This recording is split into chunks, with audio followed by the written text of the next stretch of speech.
오늘 갈라디아서 2장 1절인데요. 갈라디아 성경은 몇 번 말씀드린 대로 옛날부터 작은 노마서라고 하는 이 복음이 이렇게 뭐라 그러죠? 암축됐다고 그러나 이런 별명도 있지만은 또 다른 갈라디아 성경의 별명은 진정한 자유다, 이런 이 별명이 붙어 있는 성경입니다. 자, 2장 1절을 제가 읽습니다. 14년 후에 내가 바나바와 함께 디도를 데리고 다시 예루살렘에 올라갔나니, 지금 읽은 말씀 보면은 바울은 그러니까 무려 14년 후 이방인 사역을 행한 다음에 바나바와 이방인 디도를 데리고 예루살렘에 올라갔노라고 2장 시작을 그렇게 하고 있습니다.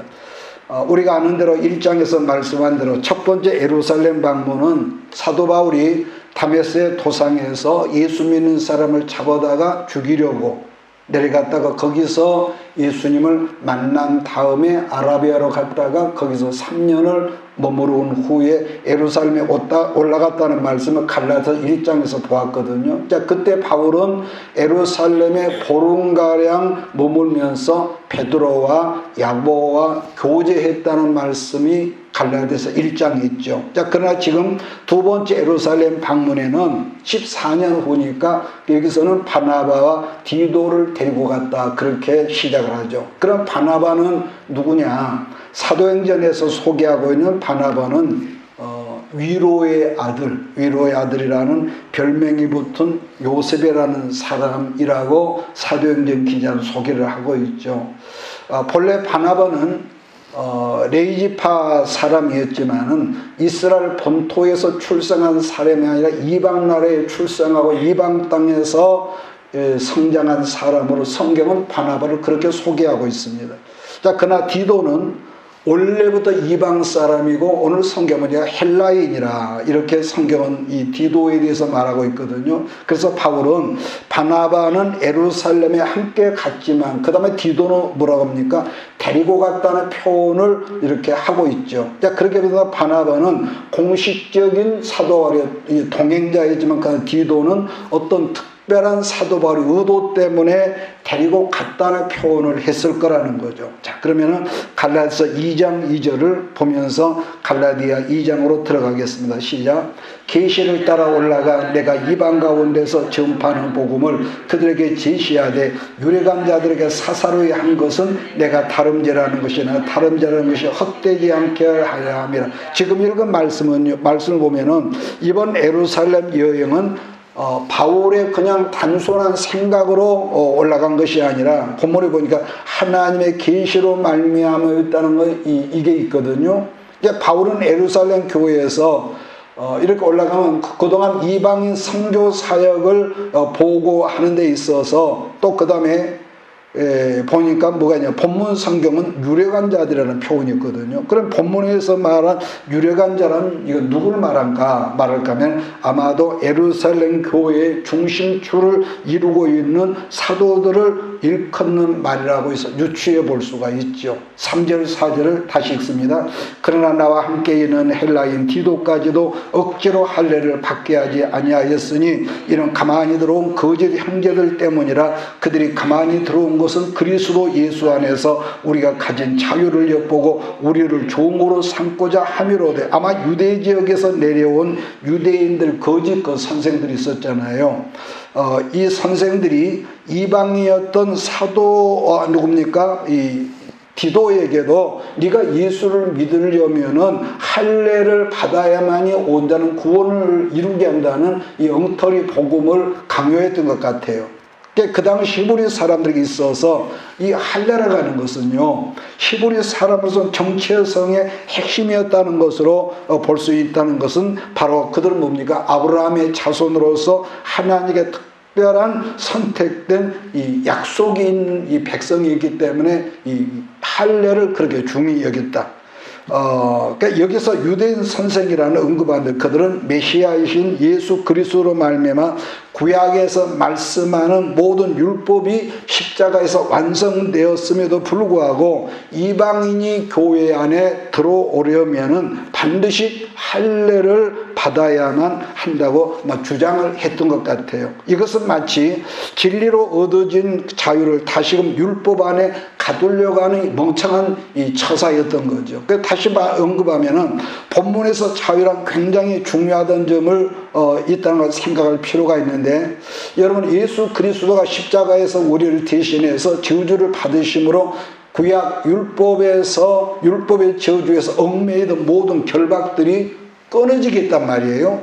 그래서 자유를 이렇게 강조하고 자유를 말하는 거죠. 자, 그런 점에서 복음의 정수를 다루고 있는 갈라디아 성경은 사람들은 뭐라고 그러냐? 자유에 대해 헌장. 갈라디아 성경도 그렇게도 말하죠. 이제 그런데 본문에서 언급하는 자유는 우리가 중요한 건데, 무한대한 자유가 아니라는 점은 여러분 자유하고요, 방종은요 전혀 다르거든요.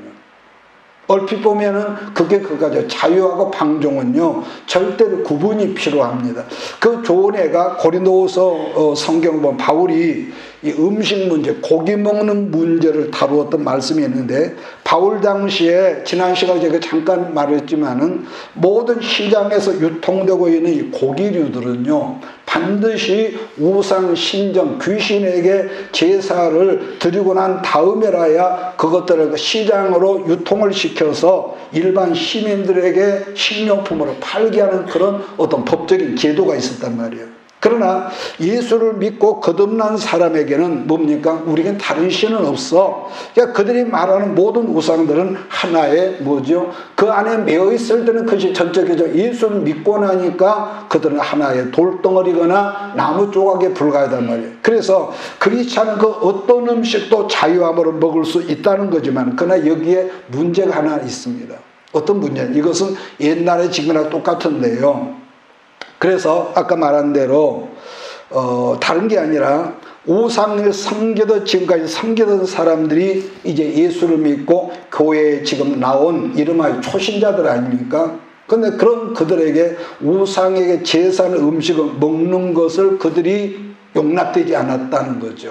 지금까지 먹고 살았는데, 그러니까 얼마 전까지는 자기들이 섬기는 우상이 진짜로 참신으로만 알았고 그 우상 때문에 나름대로 두려워 뜸이 있었던 사람이, 그러다 보니까 이제 예수 안에 들어와서 우상으로 제사를 드리는 고기들에게 엄청난 의미를 부여했던 그런 사람들이죠. 지금 이 사람 초신자들은.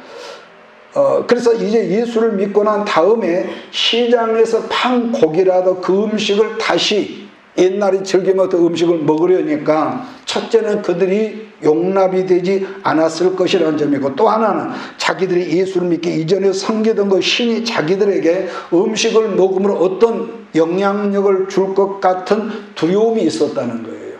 자, 그들 입장에서 설명을 하는 겁니다. 그러니까 성경은 그런 사람들을 믿음이 약한 사람들이라고 이렇게 분류를 했는데, 그래서 사도 바울은 그 약한 사람들을 믿음에서 실족하게 한다면은, 그러니까 믿음이 약해서 두려워하는 사람 우리는 안 먹겠다고 하는데, 그런 그들 앞서 믿음이 강한 사람이 먹는다면은 이게 이제 혼란이 오는 거죠. 그래서 믿음을 실족해 한다면 바울이 뭐라 해서 평생 나는 고기 먹는 자유를 내가 포기하겠다는 그런 말을 하는데, 그처럼 믿음이 약한 형제들의 연약함이 믿음으로 살고자 하는 사람들에게 자기에게 주어진 자유의 한계를 스스로 제한했다, 이렇게 표현하면 맞을지 모르겠네요. 그 다음으로 살필 말씀은 여기서 디도라는 사람인데, 이 사람은 아까 말씀드린 이스라엘 사람이 아니라 원래부터 이방인이었지만은 바울은 디도를 엄청 신뢰하고 했습니다. 왜냐하면은 바울의 그 어려운 모든 뒷바라지를 이 디도가 했었거든요. 그래서 사도 바울이 눈물로 쓴 편지를 여러 교회들에게 도보로서 배달을 했고, 특히나 고린도 교회에 바울 서신을 전달할 수 있는 그런 어떤 임무를 주었죠. 자, 그런 바울의 신뢰를 받았던 그런 이 디도가 복잡하기로 문제가 많은 어디입니까? 그레데 섬에 초대 목회자로 파송을 시키는 그런 일이 있죠. 그만큼 이 디도가 믿음으로 살았고 바울이 그를 신뢰했다. 자, 2장 5절 8절 봅니다. 시작. 그들에게 우리가 한시도 복종하지 아니하였으니 이는 복음의 진리가 항상 너희 가운데 있게 하려 함이라.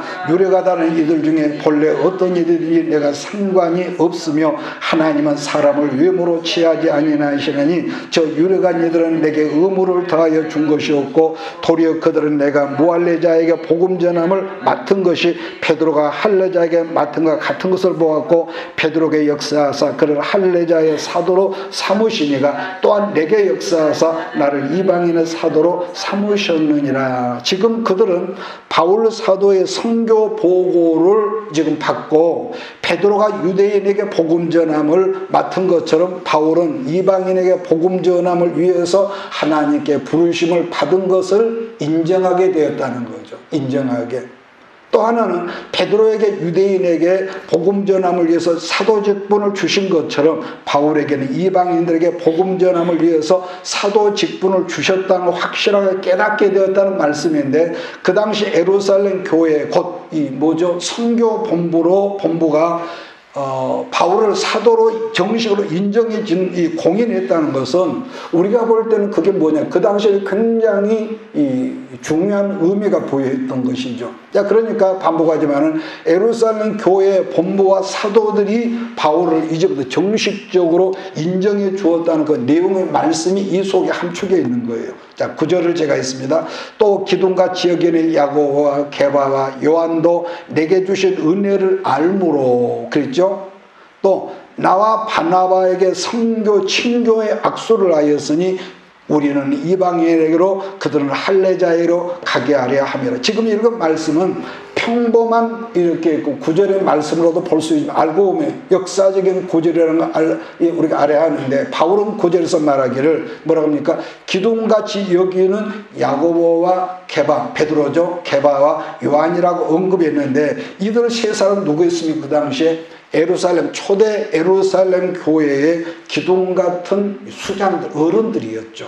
장로들. 그러한 기둥들 곧 베드로, 요한, 야고보 사도가 사도 바울을 이방인의 사도로 공식적으로 그때부터 인정을 했었고, 그래서 서로 친교의 악수를 나누었다는 말씀을 언급하고 있죠. 자, 그러므로 이들은 각각 주께 부르심을 받은 대로 이방인의 사도로, 부르심을 받은 사도는 이방인으로 가고, 유대인을 위해서 부르심을 받은 사도들은 유대인들로 가서 이제 복음을 전하게 됐다는 언급을 여기서 하고 있습니다. 자, 그것은 그리스도인들과 이방인, 이스라엘 사람들과 이방인들 간에 그동안 막혀 있었던 이 담들이 헐려버릴 역사적인 순간을 바울은 지금 이렇게 간략하게, 왜냐하면은 그들은 서로 이 상종을 안 했거든요. 그러니까 그때는 지금 영적으로 또 우월감이 있는 사람이 그렇지 못하게 굉장히 하시한 교만하게 그런 게 있어.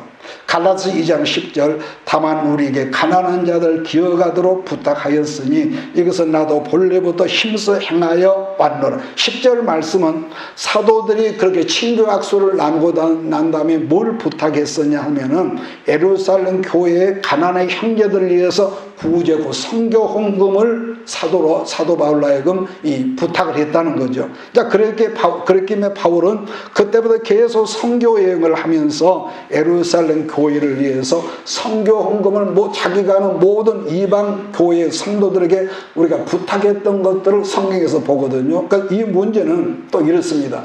단순히 돈 우리식으로 몇만 원, 몇십만, 몇백만 원 얼마를 넘어서 유대인을 위한 이방인들의 구제 헌금을 통해서 그리스도 안에서 서로 한 몸이 되었다는 것을 확인해주는 방법이기도 했기 때문에 바울은 이방 교회를 다니면서 이방인 교인들에게 적극적으로 선교 헌금에 동참하도록 이렇게 독려했을 것이라는 거죠. 자, 그런데 이 문제는 우리들이 누구를 도와준다는 개념보다도 우리가 고린도서 있는 말씀처럼, 고린도 12장에 있는 말씀처럼 이렇게 생각해 봅시다. 예를 들어서 내 한 손이 다쳤단 말이에요. 그러면은 이 한 손이 다치면 거의 반사적으로 다른 한 손, 오른손의 왼손이 다친 손을 도와주는 것처럼 우리가 서로 얼굴은 모르지만은 그리스도 안에서 우리는 한 몸, 한 지체이기 때문에 모든 이방인 성도는 너무나 자연스럽게 이렇게 선교 헌금으로 반응을 했기 때문에 선교나 구제는 그러한 사랑을 서로 확인하는 방법이었을 것이기 때문이다. 좀 표현이 좀 어렵나요? 자, 그러면 오늘 말씀을 전체적으로 간략하게 우리들 삶에 적용을 하면서 오늘 시간을 좀 짧게 줄이려고 합니다. 첫째, 모든 것은 우리가 다 양보할지라도 복음의 본질 문제만큼은 절대로 이방인들과 타협하지 말라. 첫째입니다. 그럼 왜 그러느냐? 제자들과 베드로가 유대인 이 관리들 앞에서 선포한 말씀이 있죠. 사도행전 몇 장인가요? 4장 12절 말씀 보면은 거기 이런 말이 있습니다. 다른 이로서는 구원을 얻을 수 없나니, 그 다음에 천하 인간에게 구원 얻을 만한, 기억합니까? 다른 이름을 우리에게 주신 적이 없음이라 하였더라 그랬단 말이에요. 그러니까 본문에서 다른이나 다른 이름은 누구겠습니까? 여러분, 이 세상에는요 210 몇 개 나라가 있는데 수많은, 이 중국만 하더라도 50 몇 종족이 있다고 그러거든요. 그러니까 각 인종이나 각 나라에는 자기들이 추앙하는 영웅들이나 거의 메시아적 권위를 가진 이 사람들이 있단 말이에요. 쉽게 말해 중국 같으면 공자, 맹자 같은, 또 그런, 인도라면은 뭐 당연히 뭐 석가모니, 몽골하면은 징기스칸, 그 다음에 중동 지방에는 뭐겠습니까? 마호메트 같은 이런 사람들은 거의 그 나라 사람들에게는 신적인 권위를 부여했기에 그 나라 모든 사람들이 거의 신적인 인물로 지금도 추앙을 한단 말이에요. 그런데 말입니다. 아무리 신적인 권위를 지녔다 할지라도 그들은, 제가 늘 했던 말이죠. 그들은 우리가 똑같은 뭡니까? 부정모혈로 말미암아, 즉 남자의 씨가 여자의 밭에 떨어져서 출생한 그들이나 우리나 똑같은 사람이라는 거죠. 똑같은 사람. 그러나 예수는 뭡니까? 그분은 출생 자체가 성령, 우리는 종자 자체가 아담의 DNA이지만은 예수는 성령으로 말미암아 남자가 아닌 성령으로 동정녀 마리아에게 잉태되고 출생했기 때문에 성경은 예수는 안전한 하나님이시며 안전한 인간으로 오신 메시아, 곧 그리스도. 그래서 우리가 마태복음 1장 21절에 천사가 예수의 출생하기 전 이름을 짓게 할 때 뭐라 합니까? 그의 이름을 예수라 해라. 그 뜻이 뭐라 했습니까?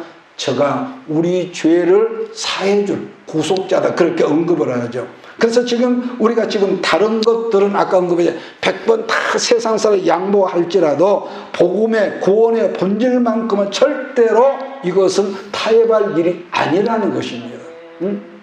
그런데 누구는 다 지옥 가. 이러면 대화가 완전히 끊어져 버리잖아.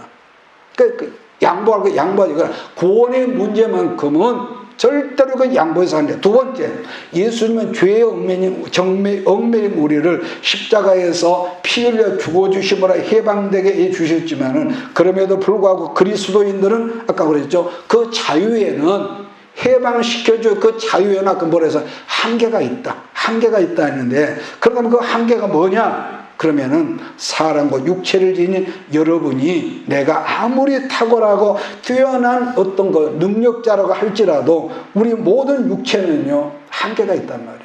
여러분 그렇잖아요. 그 사람이 젊었고 뭐 지적 능력 뭐가 많고 뭐가 많지만은 사람은요 숨 끊어지면은 내일 당장 내 아내 내 남편 아무리 사랑하지 숨 끊어지면은 집안에 두지를 않아. 버린단 말이에요, 이제는. 시체질로. 자, 그러나 자기가 이렇게 연약한 육체라는 걸 모르면은 그 사람은 저절로 자기가 자기 인생의 주인이라는 할 것이며, 더불어서 그런 사람들의 특징 뭡니까? 교만함으로 하나님 앞에 대적자 인생을 살 거란 말이죠. 우리나라는요, 사람을 평가하는 기준이 좀 다르다고 그러죠. 독특하겠다는 뭐냐? 너는 지금 아파트 몇 평에서 몇 평짜리에서 사느냐? 첫째.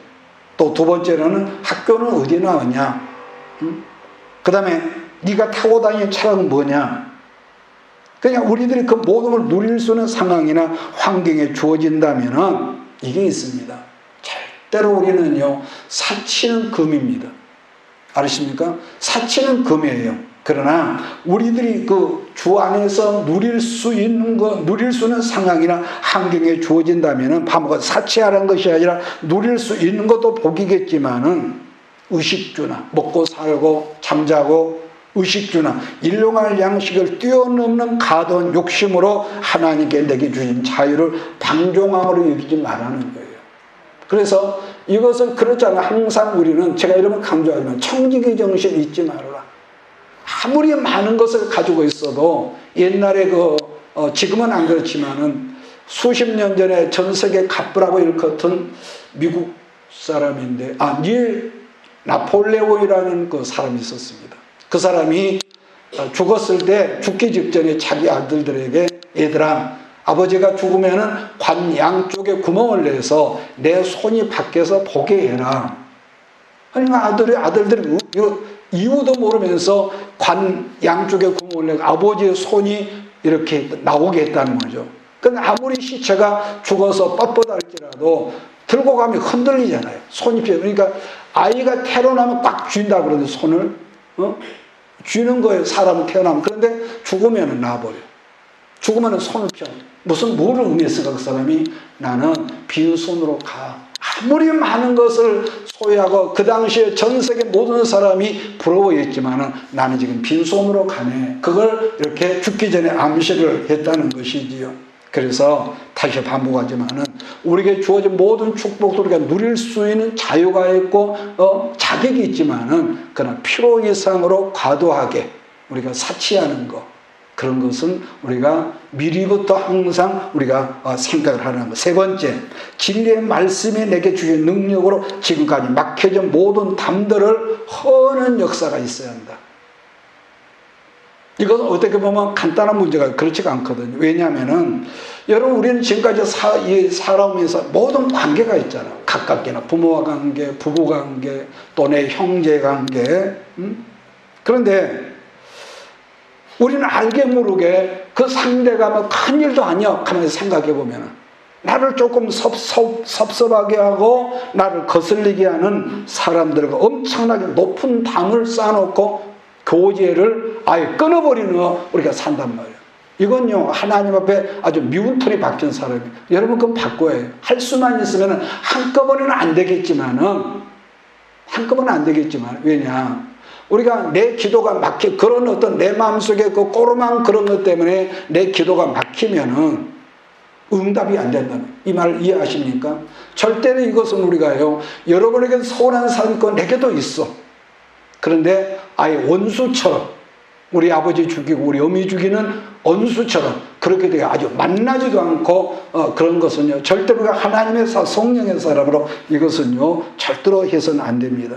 그래서 생각해 보면은 아까도 했지만은 별것도 아닌데도 아예 상종하지 않고 아예 살려가. 그랬을 때 하나님은 그런 나를, 그런 여러분을 어떻게 생각하실까를 우리가 생각해 볼 필요가 있잖아요. 왜? 우리는 성령의 사람이고 복음의 사람이니까. 그래서 본문 성경에 등장하는 베드로나 야고보나 요한 이 세 사람은 그야말로 종자 자체가 정통 유대인 중에 여러분 유대인이란 말이에요. 일평생 율법 체제 문화에서 그들은 출생했고 성장하고 살아온 그들이 할례를 여기서 그들 입장에서 잠깐 생각하고 오늘 말씀을 정리합시다.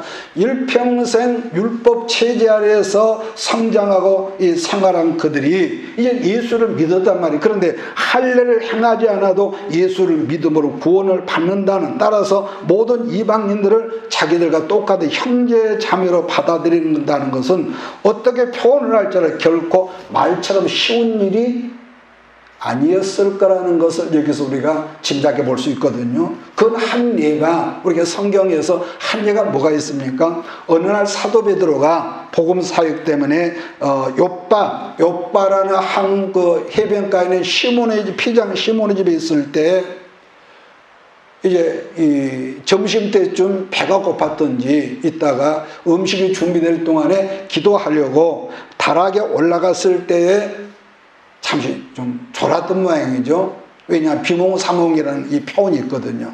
자, 그래서 그 현장을 찾아가 보면서 오늘 말씀을 정리하겠습니다. 사도행전 10장 9절로 15절입니다. 사도행전 10장 9절로 15절.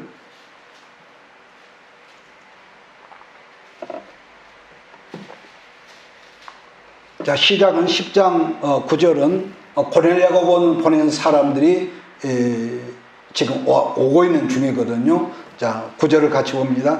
이튿날 저희가 행하여 성에 가까이 갔을 그때에 베드로가 기도하려고 지붕에 올라가니 시간은 이제 6시더라. 시장하에 먹고자 하며 사람이 준비할 때에 비몽사몽간에 하늘이 열리며 한 그릇이 내려오는 것을 보니 큰 보자기 같고 네기를 메어 땅에 들이웠더라. 그 안에는 땅에 있는 각색 네 발 가진 짐승과 기는 것과 공중에 나는 것들이 있는데 또 소리가 있으되 베드로야 일어나 잡아먹으라 하거늘 베드로가 가로되 주여 그럴 수 없나이다. 속되고 깨끗지 아니한 물건을 내가 언제든지 먹지 아니하였사옵나이다 한데 또 두 번째 소리 있으되 하나님께서 깨끗게 하신 것을 네가 속되다 하지 말라 하더라. 여기서 속되다는 무슨 말이겠습니까? 더럽다 그 말이거든요.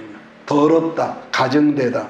그런데 이런 본문 성경에서 하나님께서 깨끗하게 하셨다는 것은 뭘 말할까요? 예수님께서 십자가에서 우리 모든 인생에 달려 저주받아 죽어야 할 십자가에서 대속의 제물로 말미암아 죽음으로 말미암아 모든 믿는 사람의 죄 문제를 십자가에서 피 흘림으로 씻어버렸다는 의미하거든요. 할렐루야. 씻어버렸어. 또 율법에 금한 동물의 고기를 베드로가 그동안 먹지 않았다고 지금 당당하게 말하거든요. 맞는 말입니까? 틀린 말입니까? 맞는 말이지요. 그런데 틀린 말이거든요. 맞는 말인데 틀린 말이요. 예수님 십자가에서 운명하실 때에 여러분 기억합니까? 마지막으로 일성 내가 다 이루었다. 그 한마디 절규가 뭐냐면은 구약 율법의 모든 저주를 당신의 몸으로 담당했다. 이사 53장에서 우리의 죄를 그에게 하나님이 옮겨서 담당을 시켰다는 의미고, 그래서 우리 믿는 자에게는 이 죄문 율법의 저주에서 해방됐다 그런 뜻이에요. 그랬을 때 운명을 하셨을 때 지금 갈보리 산 십자가와는 멀리 저 성읍에서는 멀리 떨어져 있는 예루살렘 성전의 지성소와 성소를 가로막고 있었던 휘장, 우리 집으로 커튼이죠. 가죽으로 만든 커튼이 위에서 아래로 여러분 쫙 찢어져서 두 조각이 됐다고 그랬단 말이에요. 물속 가죽으로 만든 커튼이 얼마나 두껍습니까? 자, 그랬음에도 불구하고 그때까지 베드로는 유대인의 전통, 율법 전통을 지니고 살았다는 것인데 하나님은 뭐라고 말하시냐면은 내가 깨끗게 한 것을 기억합니까? 뭐라고 했다고요? 네가 더럽다고 말하면 되겠냐 이놈아. 그러니까 베드로는 그 의미를 아직까지 몰랐다는 거죠.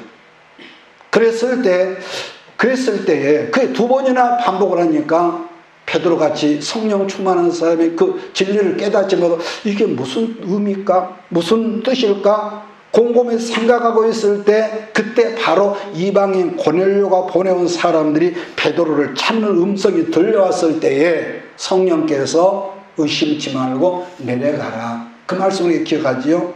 가서 그들 영접하라는 거. 이 부분에서 한 가지 더 말씀할 것은요. 지난주 신명기 제가 14장에서 제가 말했는데 하나님은 우리가 먹는 음식물 규례를 거기서 말씀했단 말이에요. 신명기 14장에서. 신명기 14장 말씀은 내기 11장에서 여러분 이 언급한 병행 구절입니다.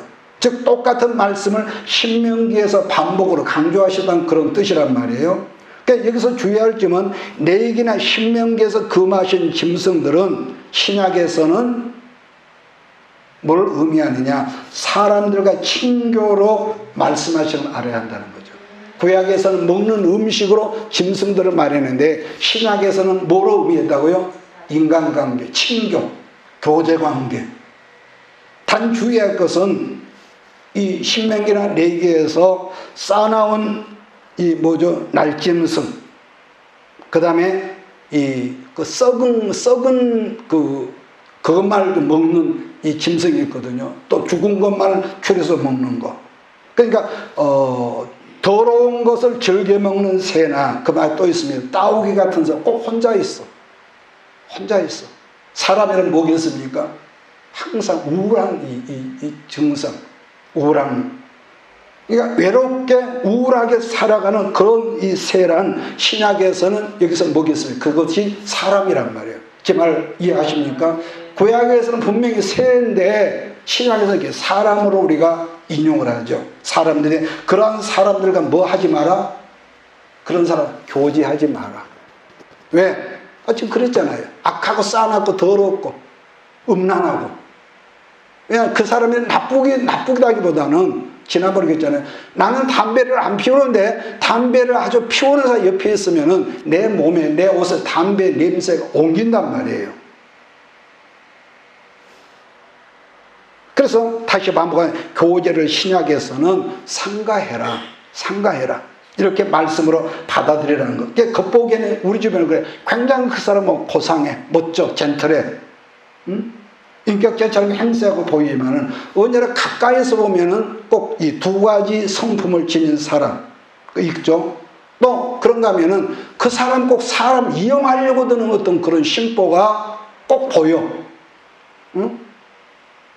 그리고 어떤 음란한 그런 냄새를 풍기는 그런 사람이나 교만한 사람들은 아까 말한 구약 신명기 14장 레위기 11장에서 언급하는 솔개 같은 짐승이거나 썩은 것을 좋아하거나 그런 거. 그러니까 구약은 절대 먹지 말라고 했지만 신약은 그러한 사람과는 교제를 가급적 삼가라는 뜻을 의미를 지녔다는 것으로 우리는 알아야 합니다. 이해하십니까? 예.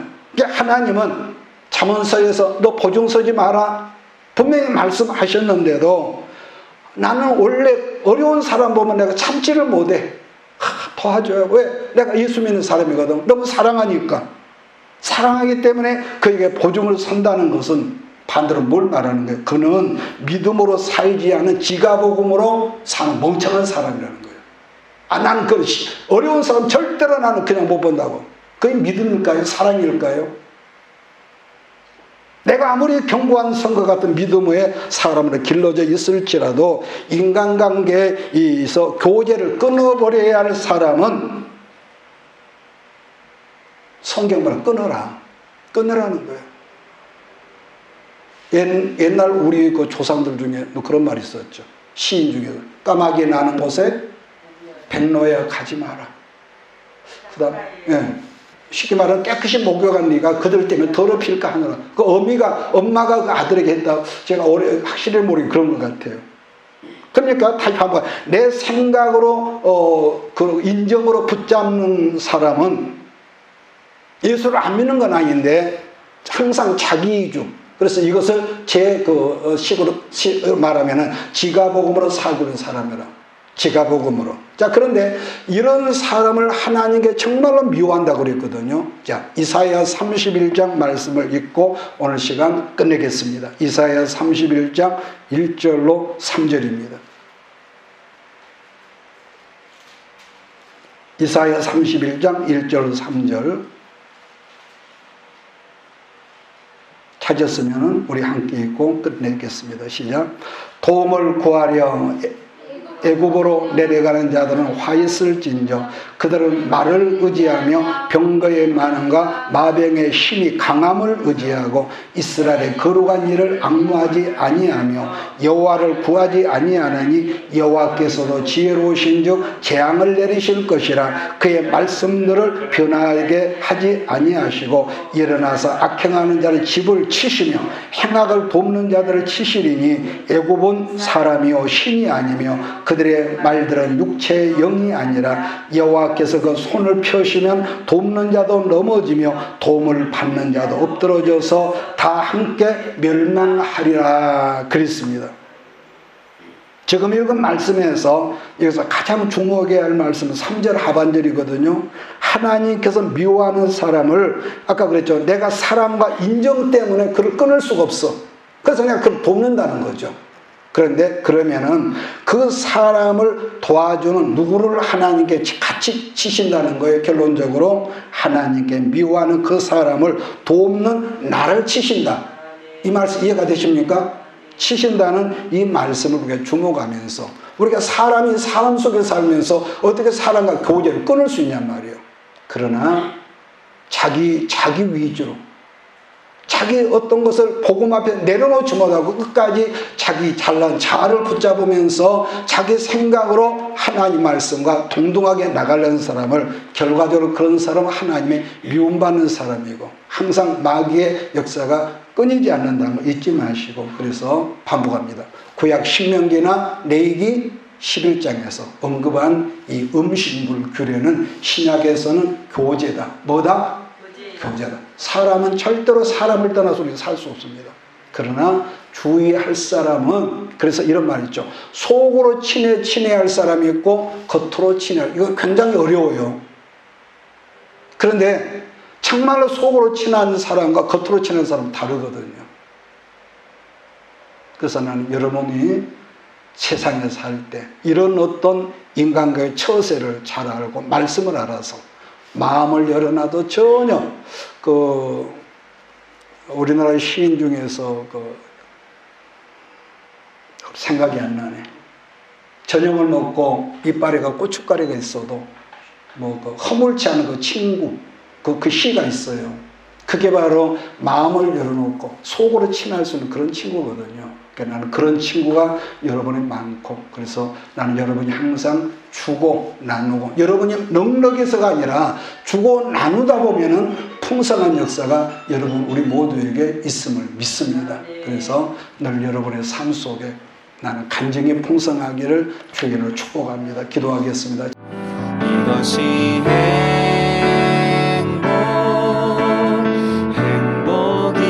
행복이라오.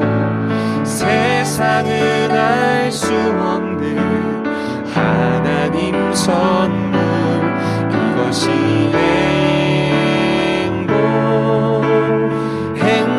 행복이라오.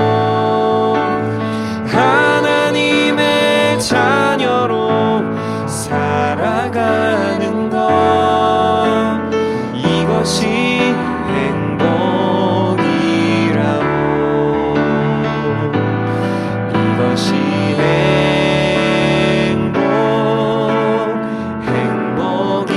행복이라오.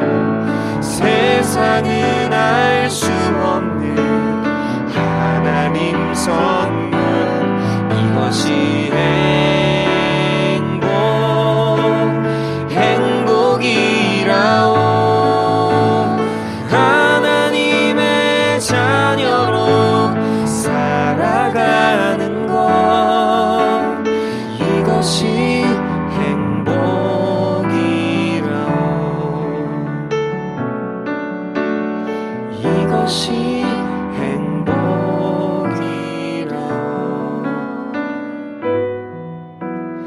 이것이 행복이라오.